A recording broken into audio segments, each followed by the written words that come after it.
Hey Johnny, what's up? What's up? How you doing, man? I like that our socks are in the frame. No shoes in the crowded house. So I got to you brought me right into Coke Notes International Part 2. This might be this is where you do a lot of your work right here in your home office, home studio. Yeah, this right? is our. It's funny. The first startup I worked out of the founder's house. Yeah. And so now I just picture, like, I judged him. Yeah. When I worked there, I'm like, this is a company? And then now in 2021, almost every founder is working from their home. That's right. Yeah. They are. And not just for COVID, it's kind of how almost all entrepreneurship kind of starts. I know probably half of our speakers for the conference started in their spare bedroom or in their spare office, right? It's funny. Early on, you realize how unwise of an expenditure office space would be if you're working solo. Yeah. Or if you have one team member. It's like, we don't really need that expense yet. But in my head, I would never picture, like, 3.5 years into Coke Notes, I'm working from my bedroom. But it just makes sense, you know? Are you, do you do your podcast from here too? I do. Yeah. It's pretty cool. So Coke Notes is doing pretty good. Why don't you just give us a quick overview of just like the geographic footprint and how things are going. Yeah, so right now we have users in 94 countries around the world. Thank God all those people speak English, because we haven't done a translated version yet. And 94 countries from right here. Got it. Yeah, like that's another cool thing is, like, I'm thankful to live. I was talking to my sister the other day about how I could have been born in any decade, and people are like, oh, I was born in the wrong decade. But the way I look at it is, like, I was born maybe in the only decade that would allow me to serve people in 94 countries from my bedroom. So I'm very thankful for that. Let me ask you this. So we talk a lot about how a lot of people should be talked out of entrepreneurship, and for the obvious reasons, they don't really know how hard it's going to be. But let's talk about the reasons to do it, or just to pursue anything creative, or pursue something that a dream, or maybe a mission that you have. Is it worth it, and why to push through the stuff you're talking about? So I have a good buddy whose name I won't mention, who's very stable financially. And has been for his entire adult life. And entrepreneurship is a very unstable financial journey. Right. Lots of this. And I was talking to him on a phone call not too long ago, and he was like, what's been going on with you?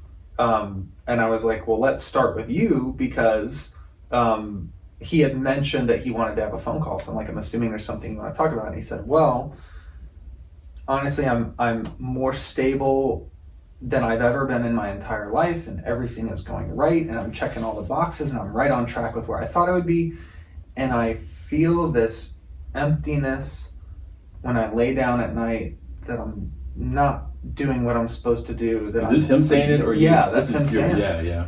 And he was talking to me about this, like, existential wrestling match that he has with himself every night, even though he's crushing everything that he's doing. Right. And he's like, I don't know my purpose, or why I belong, or what I should be spending my time on. I don't know what I'm passionate about. And he's like, what's up with you? And I was like, oh, I just am financially compromised. And it seemed like, think about it, in comparison. Yeah. I've never gone to bed and wrestled with myself, like, am I fulfilling my purpose? Am I giving back? Am I using what I've been through? And I've complained a lot about stuff in my life that's not perfect, but I would take, given the two options, not saying those are the only two, but that conversation woke me up to realize, like, I know what I traded to pursue like music and mental health full time, and I traded the sense of stability that isn't making my friend happy. Right. That's right. Yeah. So you chose to prioritize what you did, and others, people choose what they want to prioritize, whether they're conscious of it or not, right? Sometimes you wake up years later and you go, man, I really prioritized the wrong things, and that's when you wake up in that unhappy state. And it's honestly, there are people who would be perfectly happy doing what he's doing. Right. But for him, specifically, he's missing something. And when I was younger, I used to think, like, growing up DIY, punk, hardcore, metal environment, you're like, can't squares, 9-to-5 jobs. You kidding me? And now I know I have very good friends who are so fulfilled doing like a customer service job or something that I used to look down on, and they love the balance and the security. And then there are other people who have this weird, like, unquenchable thirst in them to build something that didn't exist. And for those people, taking that 9-to-5 job will suffice for a period of time, but the little flame doesn't go away. I'm really glad that we're capturing this so people can see this, especially going into the conference in August, the last weekend of August, and we're doing it in Tampa. As you know, you're one of 10 speakers, and myself included, and we're asking everybody to tell their story, but to come prepared like a TED Talk and deliver an impactful message that really speaks to them and is true to them. You've done a TED Talk, so I'm sure you'll make a few edits. You'll make a few edits. I'm not going to give my... I think if every time someone booked me to speak, I just gave my TED Talk, you're like, we could have just played this. Right. So you have something, some updated thinking, but also in the end, that talk was for a certain reason. This one, this conference is entitled Unlock Your Future. So we're wanting to help people do that. And I'm sure you'll tailor your message. Anything that comes to mind that you would kind of share with me now, or share with us now, that kind of like immediately pops to your mind in terms of if you were speaking to somebody that, like, this afternoon, kind of like, what would be a theme of a message that you think you put out there? I look forward to, I've been noodling on this for a while since you asked me to speak. I look forward to discussing the nuances between expectation versus desire or intention. So we kind of conflate those. We think that, I act in accordance with what I want, and that's not true in terms of behavioral psych. So I'm really interested to kind of dig into that with the audience and help people understand that you don't always act in accordance with what you want, and that's okay. But you need to understand that, because if you're planning your future based around what you want, it might not be the most effective way to do it. And this wasn't something that that was told to you in the beginning. You had to figure this out. I wish everything I give a talk about. I wish I would have heard a talk about. Right. From somebody that with credibility that would. But when I was before I got elbow deep in what I'm in now. Well, man, Johnny, I want to wrap up right here. Thanks for this time. This has been awesome hanging with you, man, and I'm really excited to do this in August with you, our conference.